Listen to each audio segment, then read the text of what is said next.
Olá, amigos! Vamos resolver algumas questões de matemática e suas tecnologias. Vamos à primeira questão.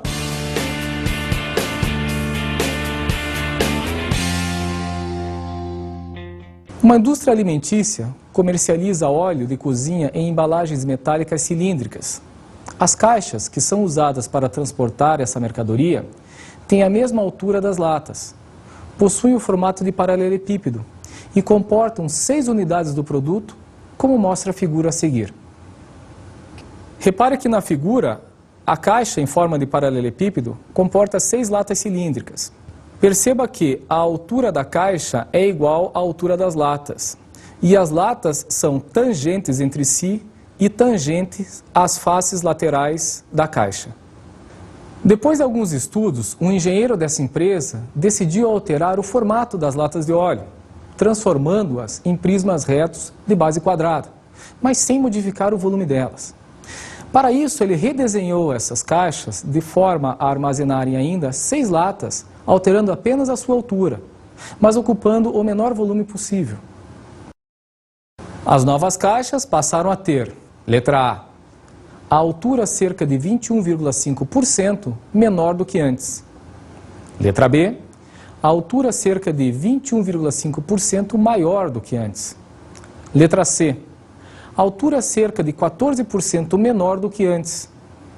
Letra D, a altura cerca de 14% maior do que antes. Letra E, ainda a mesma altura que antes. Antes da modificação, seja R o raio da base circular das latas de óleo. A área dessa base é AC é igual a π vezes R ao quadrado. Assim, o volume de uma lata de óleo era VC, que é igual a π vezes R ao quadrado vezes HC, em que HC corresponde à altura das latas e da caixa. Depois da modificação, agora as bases dos prismas serão quadrados de lado 2R, cujas áreas valerão AP é igual a 4 vezes R ao quadrado.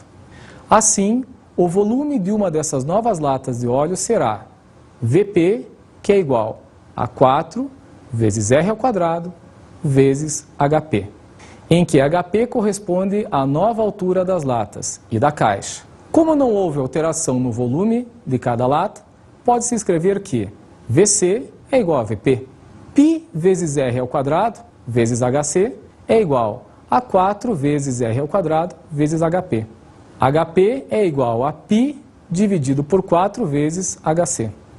HP é igual a 0,785 HC.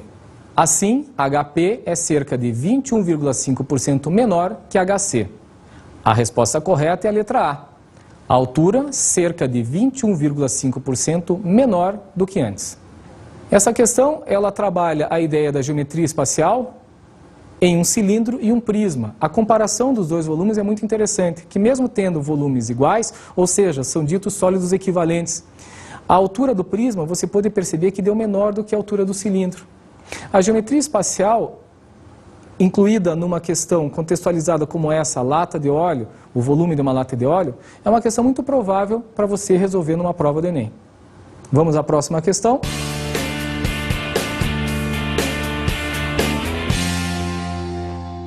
Meses antes de começar um campeonato de futebol, os dirigentes dos times participantes realizaram uma reunião para decidir as regras válidas para essa competição. Ficou decidido que cada um dos 20 times jogaria 19 partidas, ou seja, uma com cada oponente. Em cada partida, o time vencedor ganharia 3 pontos e o perdedor não marcaria ponto algum. Em caso de empate, cada time ganharia somente 1 ponto. Ao final do campeonato, seria declarado campeão o time com o maior número de pontos. Após essas definições, um dos dirigentes fez a seguinte indagação: e se ao final do campeonato, 2 ou mais clubes terminarem empatados com o maior número de pontos? Percebendo que essa questão era realmente relevante, eles voltaram a conversar e foram apresentadas 3 propostas. Primeiro, ao final do campeonato, se 2 ou mais times terminarem empatados com o maior número de pontos, será declarado campeão aquele que tiver o maior número de vitórias. Segundo, Ao final do campeonato, se 2 ou mais times terminarem empatados com o maior número de pontos, será declarado campeão aquele que tiver imediatamente menos pontos que os times empatados. Terceiro, ao final do campeonato, se 2 ou mais times terminarem empatados com o maior número de pontos, será declarado campeão aquele que tiver o maior número de derrotas. Sobre essas propostas, é correto afirmar que: letra A, todas são igualmente injustas. Letra B, todas são igualmente justas. Letra C, a primeira e a terceira são equivalentes. Letra D, a primeira é a mais justa. Letra E, a segunda e a terceira são equivalentes. A proposta 2 é obviamente absurda, pois se 2 ou mais times terminarem empatados com o maior número de pontos, um deles deve ser declarado campeão. Não é justo que o outro, com menor desempenho, menor número de pontos, seja anunciado como campeão do torneio. O curioso é que a proposta 3 parece injusta, por premiar o time que tem mais derrotas, mas é equivalente à proposta 1. Ora, se 2 times terminam com o mesmo número de pontos, aquele entre eles que tiver mais vitórias também terá mais derrotas. Pois, se tivesse mais vitórias e menos derrotas, não terminariam empatados. Seja V o número de vitórias e D o número de derrotas de um time ao término do campeonato, o número de empates será dado por E é igual a 19, que é o número de jogos, menos o número de vitórias, menos o número de derrotas. Considerando 3 pontos pela vitória e 1 pelo empate, a pontuação final de um time pode ser calculada pela seguinte expressão: a pontuação é igual a V vezes 3, mais 19 menos V menos D vezes 1. Assim, a pontuação é igual a 2V menos D mais 19. Considerando os times que obtiveram o mesmo número de pontos, a pontuação será uma constante K. Assim, K é igual a 2 vezes V menos D mais 19.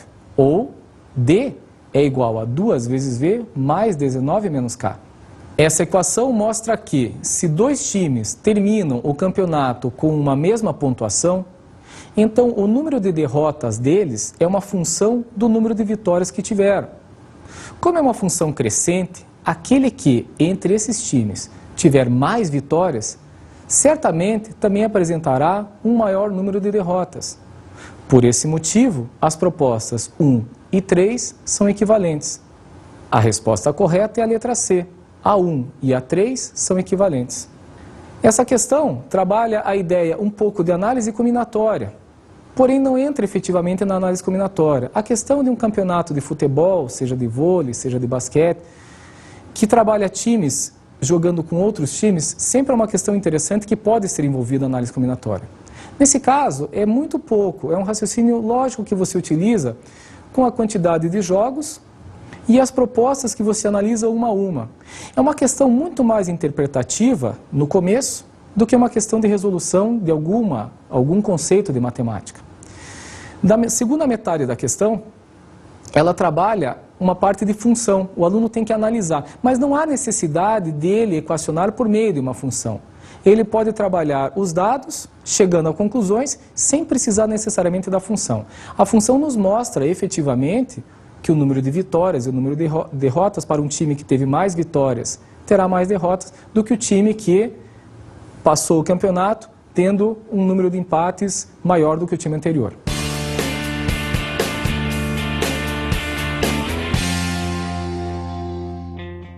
As placas que são utilizadas nos carros registrados no Brasil sofreram algumas alterações no século passado.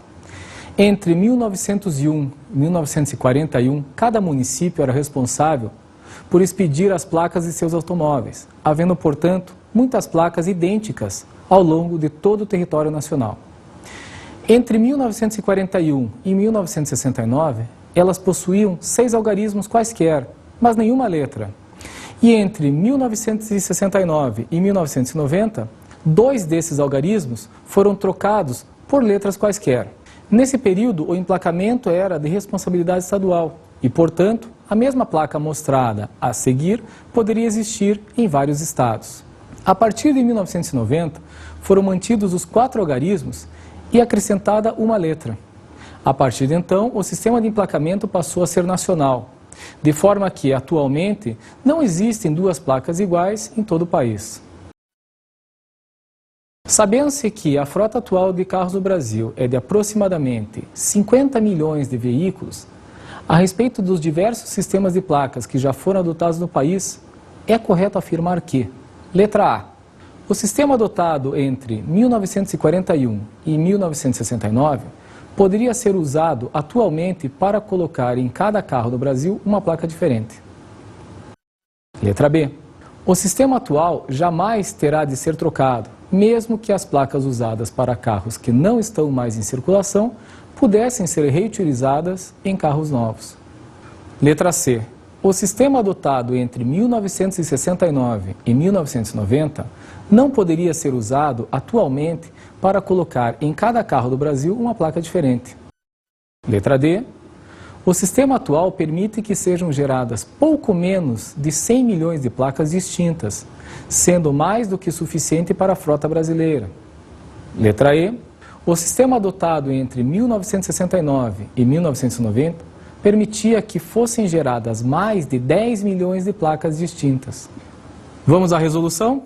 Entre 1941 e 1969, 10 elevado a 6 é igual a 1 milhão de placas distintas. Observe, as placas eram compostas de 6 algarismos, então nós teríamos 6 posições diferentes para colocar os algarismos.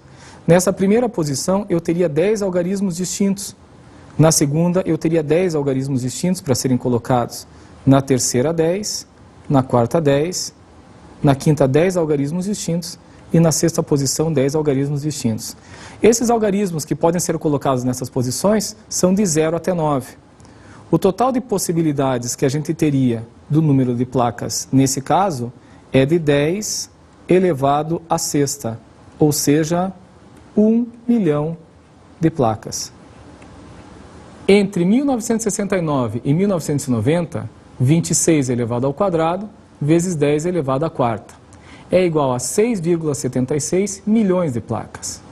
Ou seja, nesse período, nós teríamos 2 posições para colocar letras e teríamos 4 posições para colocar algarismos. As letras do alfabeto são num total de 26, então eu teria 26 possibilidades diferentes nessa posição. Nessa posição eu teria 26 possibilidades. E em cada posição em que eu colocaria um algarismo, eu tenho 10 possibilidades diferentes. Então, com isso, resulta em um produto de 26 elevado ao quadrado vezes 10 elevado à quarta, que vai ser igual a 6,76 milhões de placas. A partir de 1990, 26 elevado ao cubo vezes 10 elevado à quarta, que resulta em 175,76 milhões de placas distintas. Observe, nesse caso nós teríamos 3 posições para colocar em letras e 4 posições para serem colocados algarismos, ou seja, 26 possibilidades na primeira posição, 26 na segunda posição e 26 letras, 26 possibilidades na terceira posição.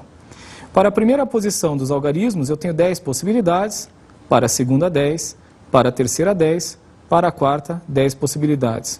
Ou seja, isso resulta em 26 elevado ao cubo vezes 10 elevado à quarta, que resultaria em um total de 175,76 milhões de placas distintas.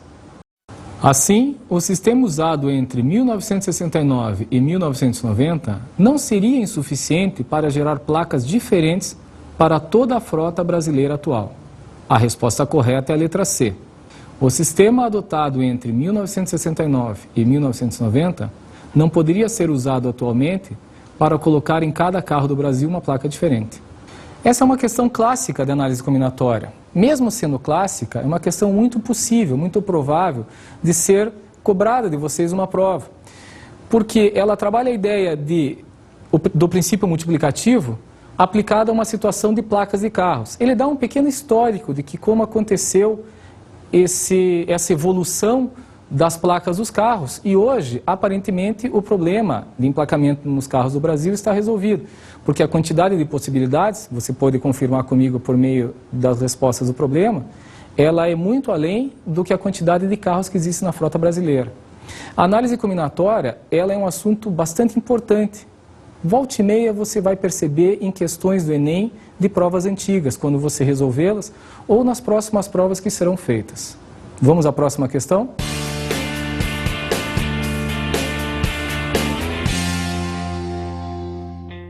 O gráfico a seguir fazia parte de uma manchete retirada do jornal O Globo, de 18 de abril de 2000, que afirmava que em 500 anos de devastação das matas e do cerrado brasileiro, foi destruída uma área equivalente a 2 África do Sul e 1 Alemanha. De acordo com esse gráfico, é correto afirmar que, letra A devastação das florestas brasileiras jamais teve relação com os ciclos econômicos que o Brasil viveu. Letra B. A devastação no Cerrado e na Amazônia começou mais tarde que na Mata Atlântica, apesar de ocuparem áreas que foram exploradas desde a chegada dos portugueses ao Brasil. Letra C. O desmatamento no Cerrado começou praticamente na metade do século passado, estando diretamente associado à expansão da soja na região centro-oeste do Brasil. Letra D. No ano 2000, a área devastada da Mata Atlântica correspondia a 7% de seu valor quando da chegada dos portugueses no Brasil. Letra E. Em alguns períodos, é possível perceber uma recuperação das áreas devastadas, provavelmente devido à implantação e reflorestamento. Pelo gráfico, é possível perceber que a diminuição da área do Cerrado começou praticamente na metade do século passado, com a ocupação do centro-oeste brasileiro, principalmente depois da fundação de Brasília, e a expansão da soja nessa região. A resposta correta é a letra C. O desmatamento no Cerrado começou praticamente na metade do século passado, estando diretamente associado à expansão da soja na região centro-oeste do Brasil. Questões que envolvem leitura de gráfico são questões muito importantes, pois possivelmente elas apareçam em provas do Enem, não só na matemática, como em outras áreas de conhecimento. Ler, interpretar um gráfico significa retirar os dados desse gráfico e chegar a algumas conclusões e até na resposta do problema por meio da leitura direta desses dados. Gráficos não só na matemática, como em várias áreas do conhecimento, são solicitados. Fique atento aos gráficos, eles são muito importantes.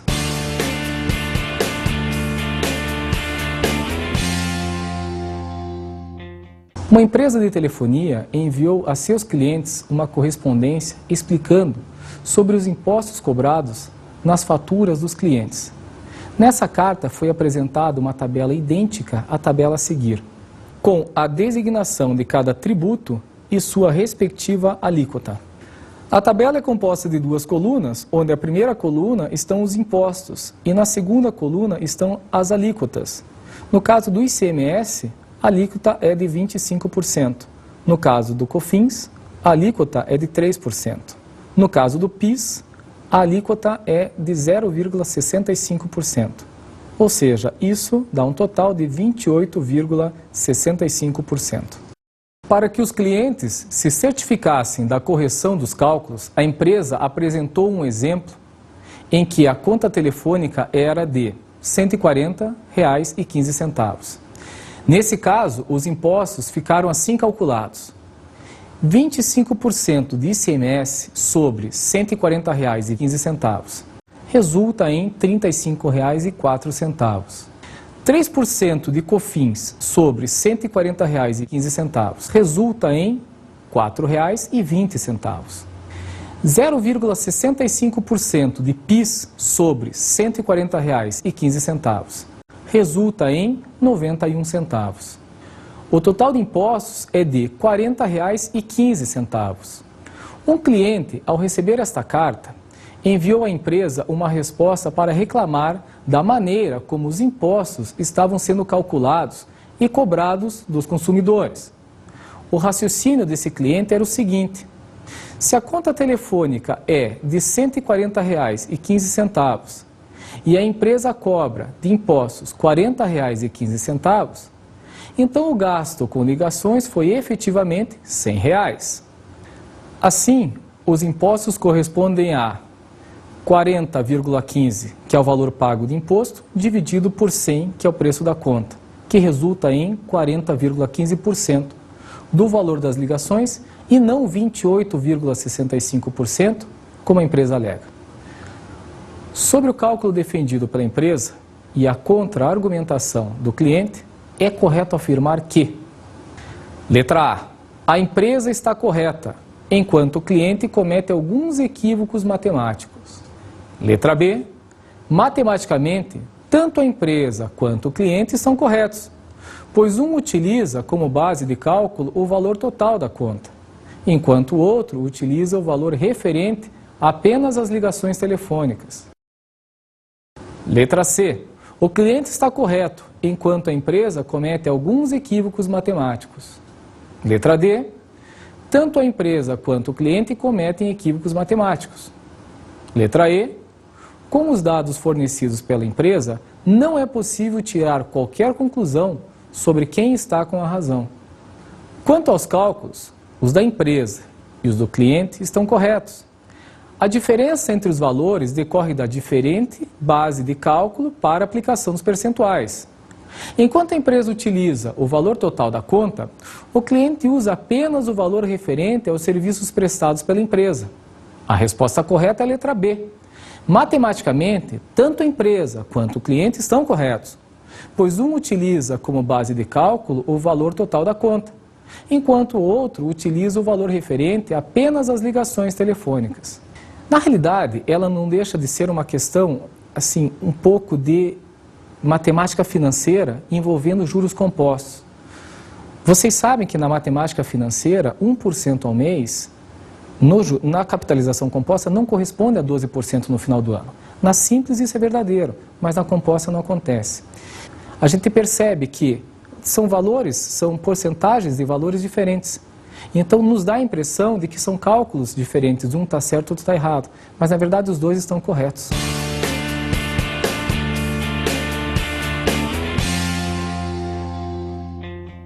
Ao longo da vida escolar, os critérios de divisibilidade constituem um dos temas abordados na matemática. Dessa forma, os professores costumam enunciar regras como: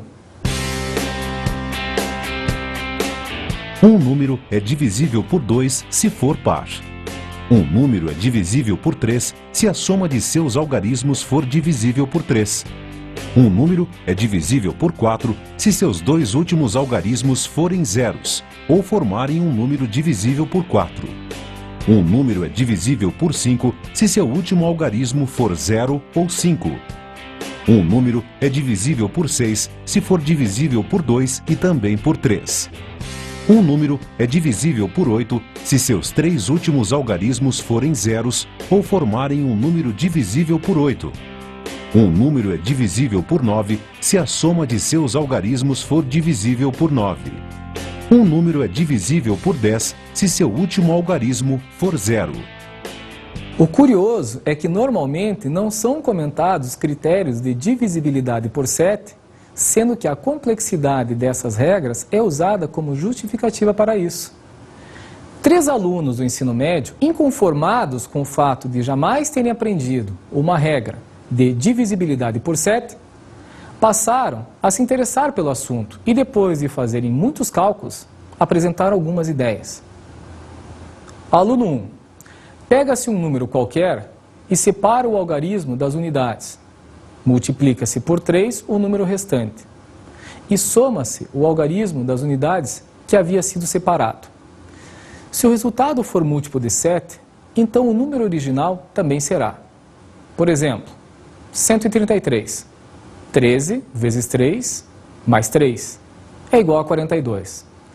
Como 42 é múltiplo de 7, 133 é divisível por 7.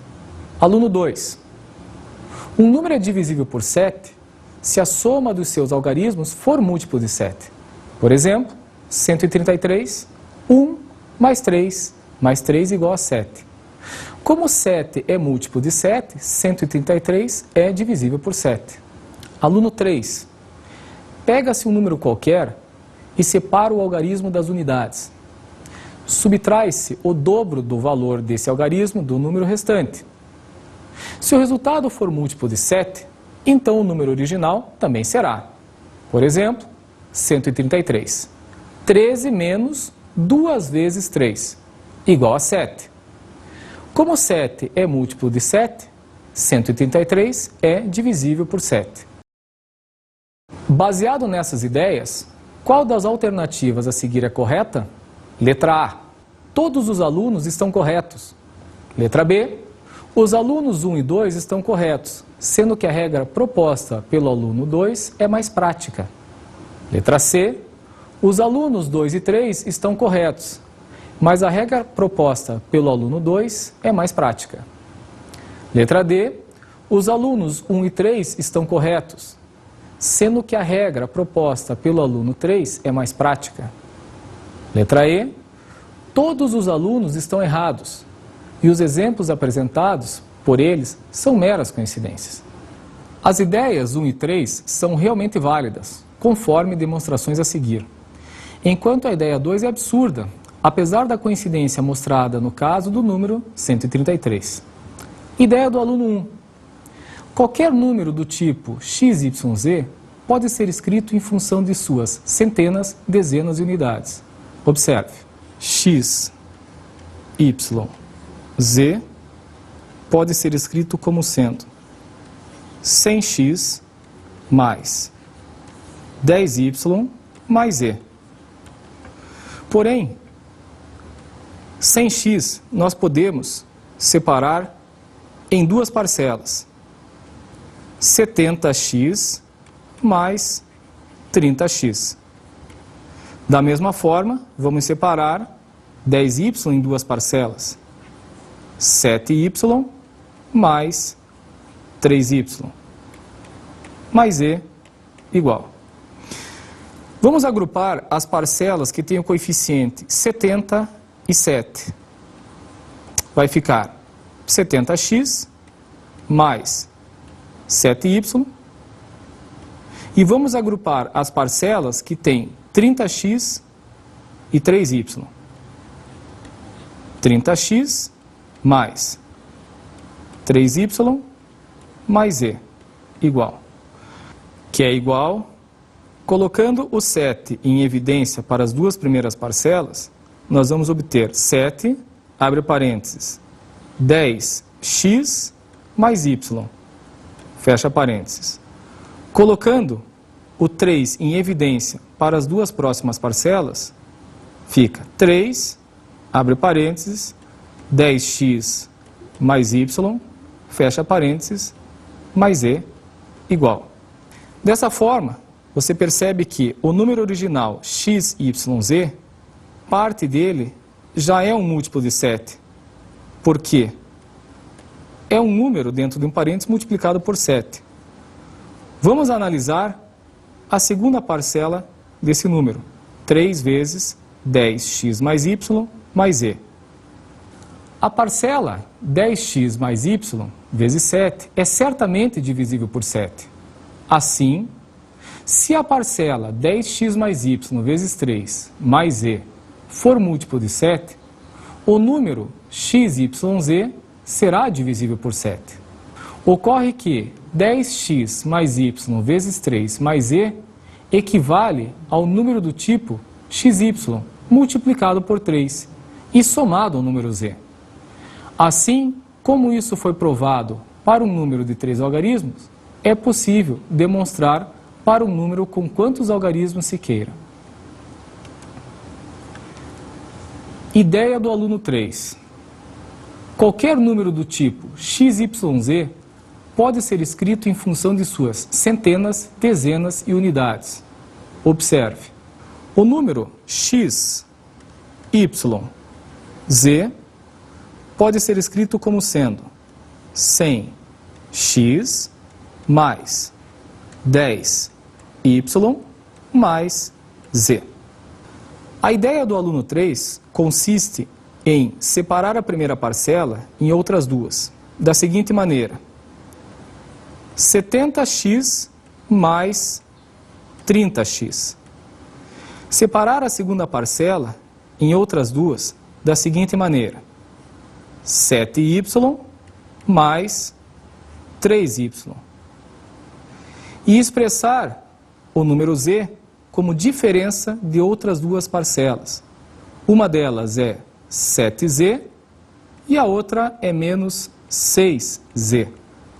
Com isso, ele vai agrupar as parcelas que têm o coeficiente 70, o coeficiente 7 e o coeficiente da parcela 7z. Mas ele vai agrupar agora outras três parcelas: 30x com 3y com menos 6z. Observe que nas três primeiras parcelas é possível colocar o número 7 em evidência.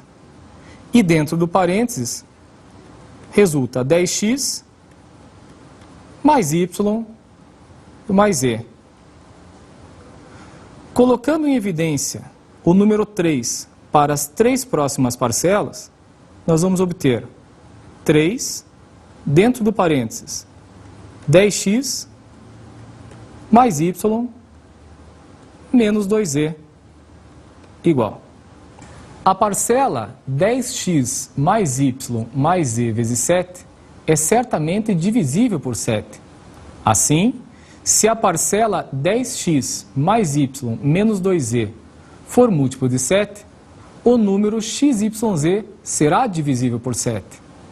Ocorre que 10x mais y menos 2z equivale ao número do tipo xy, subtraído do dobro do número z.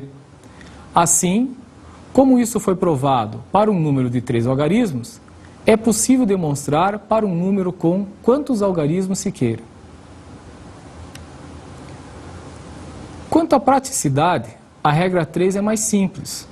O fato de, na regra 1, ter de multiplicar por 3 a parte do número original faz com que, às vezes, obtenha-se um resultado muito grande, dificultando a identificação imediata da divisibilidade ou não por 7.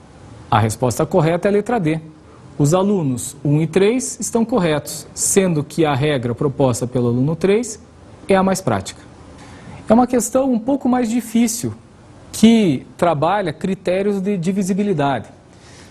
Critérios de divisibilidade sempre é um assunto solicitado. O aluno precisa ter isso, talvez não como um conteúdo aplicado como essa questão, mas como para facilitar questões que ele precisa eventualmente saber se um número é divisível por 3, por 4, por 5, enfim, por alguma situação que ele esteja enfrentando.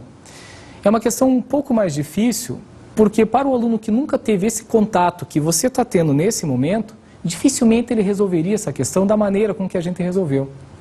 É necessário um pouco de treino nisso. Você pode ter ficado um pouquinho assustado em ver, mas eu nunca talvez tivesse pensado nisso. Mas é por isso que você está acompanhando uma resolução como essa, para justamente aumentar o teu conhecimento nessa área. Vamos à próxima questão?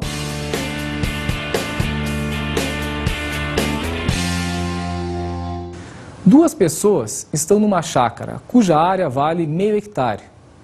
1 hectare é igual a 1 hectômetro quadrado. O formato dessa propriedade é retangular, sendo que a razão entre as medidas dos seus lados vale 2. Duas pessoas resolvem percorrer a cerca, linha periférica, dessa chácara, para ver se ela não precisava de manutenção. Para isso, elas partem simultaneamente dos vértices mostrados na figura a seguir, que representa a propriedade mencionada. Pelos dados do enunciado, as pessoas vão sair dos vértices indicados pela letra A e pela letra C. A pessoa que sai do vértice A percorre 22,5 metros a cada minuto, enquanto a outra percorre 35 metros a cada 1 minuto e 12 segundos. Completados 6 minutos desde o momento da partida dessas duas pessoas, é possível afirmar que a distância entre elas, letra A, é menor que 100 metros. Letra B, é maior que 75 metros. Letra C, está compreendida entre 80 metros e 150 metros. Letra D é maior que 100 metros. E letra E está compreendida entre 60 metros e 90 metros. Sejam 2x e x os lados do retângulo de acordo com a razão dada na questão. Lembrando que 1 hectare é igual a 1 hectômetro quadrado, a área desse retângulo é de meio vezes 100 vezes 100, que é igual a 5.000 metros quadrados. Assim, 2x vezes x é igual a 5.000. Dessa forma, x é igual a 50 metros. Os lados dessa chácara valem 50 metros e 100 metros. Pessoa que sai de A em 1 minuto, ela percorre 24 metros. Assim, em 6 minutos, ela percorrerá uma distância de A. Como são grandezas diretamente proporcionais, a nossa proporção fica 1 está para 6, assim como 24 está para DA.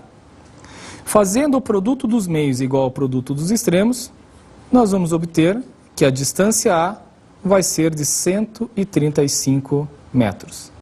Pessoa que sai de C. Em 72 segundos, ela percorre 35 metros. Em 360 segundos, ela percorrerá uma distância B. Como as grandezas são diretamente proporcionais, a proporção fica 72 está para 360, na mesma proporção que 35 está para a distância B. Desta forma, a distância B vai ser igual a 175 metros. Caso 1. Uma pessoa indo de encontro a outra. Observe que a pessoa que está no ponto A, ela está se deslocando no sentido horário. E a pessoa que está no ponto C está se deslocando no sentido anti-horário. Dessa forma, os deslocamentos ficariam da seguinte maneira. A pessoa que saiu do ponto A, ela deslocou-se 100 metros e mais 35. Enquanto que a pessoa que está no ponto C, ela deslocou-se no sentido anti-horário, percorrendo 50 metros, mais a distância entre A e B, que é 100, e mais 25, completando 75 metros. Dessa forma, essas duas pessoas estão a uma distância D uma da outra. Nós podemos traçar um triângulo retângulo, onde um dos catetos é 10 e o outro cateto é 100. Dessa forma, pelo teorema de Pitágoras, podemos determinar a distância D por meio da raiz quadrada de 10 elevado ao quadrado mais 100 elevado ao quadrado. Essa distância dá aproximadamente 100,5 metros. Caso 2. A pessoa A desloca-se agora no sentido anti-horário. Então, ela vai se deslocar nesse sentido. Enquanto que a pessoa que sai do ponto C desloca-se no sentido horário. Dessa forma, as distâncias estariam aqui representadas. A pessoa que sai do ponto A, ela desloca-se 50 metros e mais 85, totalizando com isso 135 metros. A pessoa que sai do ponto C, ela desloca-se do ponto C até o ponto D, ela desloca-se 100 metros, mais 50 metros, mais 25, totalizando 175 metros. Nesse caso, a distância entre as pessoas que estavam no ponto A e no ponto C, D, pode ser determinada por meio de um triângulo retângulo, cujos catetos são 50 e 60. A distância entre as pessoas pode ser determinada pelo teorema de Pitágoras por meio da raiz quadrada D é igual a 50 ao quadrado mais 60 ao quadrado, que é igual a aproximadamente 78,1 metros. Caso 2. As duas pessoas andam no mesmo sentido, horário ou anti-horário. Observe que a pessoa parte do ponto A, ela percorre 100 metros e percorre mais 35. Já a pessoa que parte do ponto C, ela percorre 100 metros mais 50 metros e mais 25, parando na segunda posição. Assim, a distância entre elas, quando percorrem o sentido horário, é essa distância D. Essa distância D pode ser calculada por meio do Teorema de Pitágoras, ou seja, nesse caso, raiz quadrada de 75 ao quadrado mais 35 ao quadrado. Assim, esse valor é aproximadamente 82,76 metros. Se as pessoas percorrerem no sentido anti-horário, elas vão partir de C e de A para as seguintes posições. No caso do ponto A, vai percorrer 50 metros e mais 85, totalizando 135. No caso da pessoa que sai do ponto C, ela percorre 50 metros, percorre mais 100 metros e anda mais 25, parando na segunda posição. Assim, a distância entre as pessoas está representada pela distância D, quando elas percorrem o sentido anti-horário. Essa distância D pode ser calculada por meio do Teorema de Pitágoras, onde um cateto é 25 ao quadrado e o outro cateto é 85 ao quadrado. Nesse caso, a distância aproximada vai ser de 88,6 metros. O que se pode afirmar é que a distância final entre eles será maior que 78,1 metros e, portanto, maior que 75 metros. Assim, a resposta correta é a letra B, é maior que 75 metros. É uma questão que trabalha a ideia do Teorema de Pitágoras aplicado ao caso de um terreno. O aluno precisa ter o conhecimento do Teorema de Pitágoras, que não é um conhecimento muito complexo. Provavelmente ele deve ter praticado muitas vezes esse conhecimento desde o ensino fundamental até o ensino médio. Porém, a interpretação do problema e as várias possibilidades torna a questão um pouco mais difícil. Mas, com toda certeza, o aluno que domina a geometria plana e consegue interpretar o problema, com certeza chegaria na resposta. Vamos à próxima questão.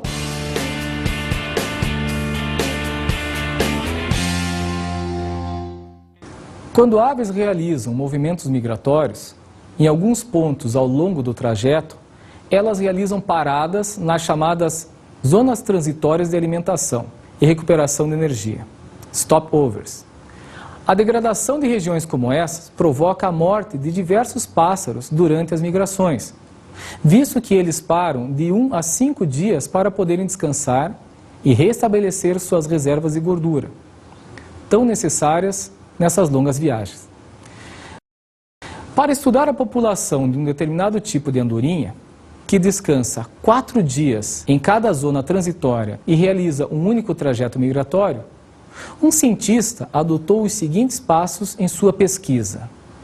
Primeiro, 24 horas depois da chegada das aves na primeira zona transitória, o cientista capturou uma amostra de 600 aves e implantou um chip em cada uma delas. Segundo, após a liberação da amostra, ele aguardou mais 48 horas, capturou 96 aves dessa espécie e notou que 12 delas possuíam o chip que ele havia implantado. Terceiro, uma semana depois, na segunda zona transitória, ele capturou 72 aves e percebeu que, dessa amostra, 10 carregavam o chip relacionado à sua pesquisa. Com esses dados, o cientista pôde estimar que entre essas duas zonas transitórias, letra A, morriam cerca de 5% das aves. Letra B, morriam cerca de 10% das aves. Letra C, morriam cerca de 15% das aves. Letra D, morriam cerca de 20% das aves. Letra E, morriam cerca de 25% das aves. Vamos à resolução? Zona 1. Das 96 aves capturadas, ele percebeu que 12 tinham chip. Então, 12 está para 96 assim como 600 está para x. Dessa forma, x é igual a 4.800 aves. Zona 2. Das 72 aves capturadas, ele percebeu que 10 tinham o chip. Então, 10 está para 72, assim como 600 está para x. Dessa forma, x é igual a 4.320 aves.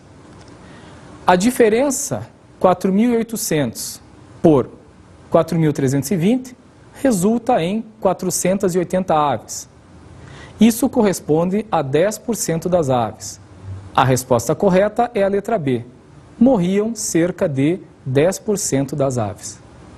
A questão que encerra a nossa aula, ela trabalha dois pontos muito importantes da matemática, que é a razão e, em consequência, a regra de 3. A proporção, todos esses assuntos trabalhados juntos, eles formaram uma questão bastante interessante que envolve uma situação de um biólogo trabalhando com aves, o monitoramento das aves, enfim, uma situação da biologia que pode ser aplicada à matemática. Questão completamente contextualizada, trabalhando razão, proporção e regra de 3. 3 assuntos muito importantes que você deve ficar antenado para questões que possivelmente você resolva em provas do Enem. As questões resolvidas nessa aula são questões que, como sempre, exigem de você bastante interpretação, bastante raciocínio. Até a formulação matemática delas, em alguns momentos, não são tão complicadas. Em alguns momentos, sim, mas na maioria dos casos, não. E o padrão da questão do Enem é possivelmente questões contextualizadas com algum conteúdo de matemática, mas não são conteúdos assim que exijam muitos cálculos. Então fique atento a raciocínios, interpretações, textos e gráficos. São pontos muito importantes para as questões que você provavelmente faça no Enem. Eu desejo a vocês bons estudos. Tchau!